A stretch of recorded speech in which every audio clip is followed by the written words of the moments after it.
สบายดีสบายดีเด็กจวดเด้อกันเทียนหัวเมื่อนใหญ่ก็เลย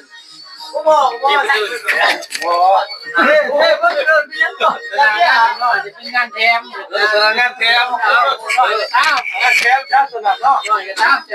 จะได้ทีมงานปานง่วงครับน้ำลายบ่เมื่อยบ่สบายดีสบายดีท่านผู้ชมตอนนี้กำลังออกเป็นค้าเป็นแข่งเด้อได้ไอ้น้องกดรอก่อนเอาแข่งไปกันยังขึ้นอยู่ได้เด้อน้ำลายบ่เมื่อยบ่โอ้ยเฮ้ยเล่น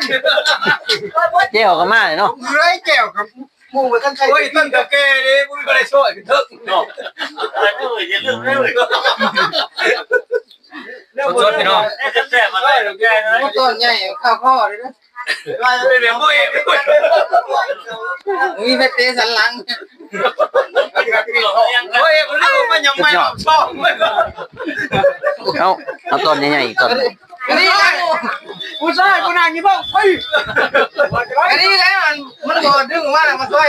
พวกถึงว่ายาวไปแล้วไปแล้วเล่นไปโอ้ยังเป็นอยู่พี่น้องเลยครับมาเช่นนะ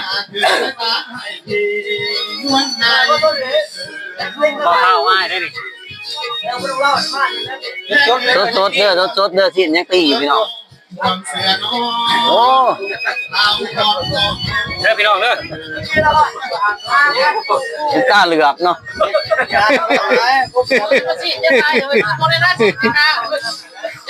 กล้าเหลือกโอ้ตับบ้านมันตับบ้านโอ้พี่ตกเนี่ยไอ้บีวะพี่ขนาดนู้นพี่ทำไรเฮ้ยคนก็แล้วโอ้ยเอาใจละทีแจ้งเลยเป็นมูมันมาโอ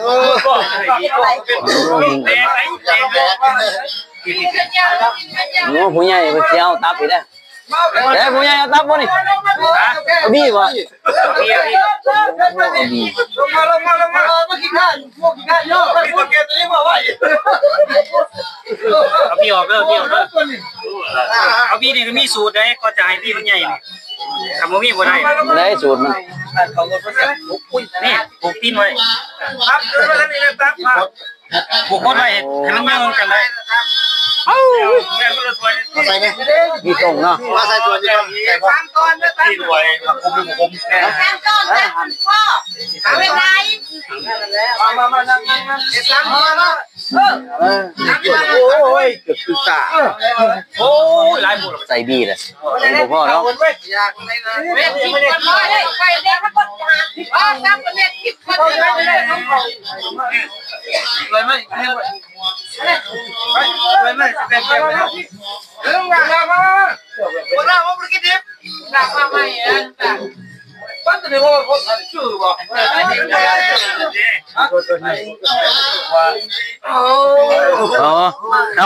เอาถ้วยปุ้งเสนี่ขิด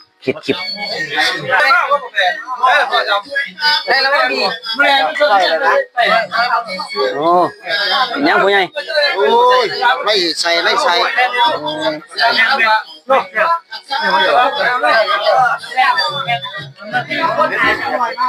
บอกว่าขนาดเจออยู่หลอกเลยไอ้ลูกบอกว่าก็พวกนี้ค่ะพี่เมย์มันไปเห็นกินด้วยเลยเขาเลยที่ค่ะนี่นี่ใช้ของหยัดใส่ไปเลยเอานี่เอาไปใส่น้ำกระป๋องเลยไว้แทนเลยเด้อเดี๋ยวเขายกไว้นะครับมันนี่เนี่ยโอ้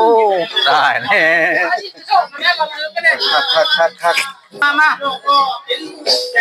กิโลข่อยบ่ปานใดดอกเดี๋ยวย่านเปลืองนะมีข่อยบ่ปานใดดอกกินธรรมดามาแล้วพอกันดิมาเนาะค่อยๆโม้มไปเด้อ บ่เห็นนะ มานี่ โอ้เนาะขนาดขยะ มึงนั่ง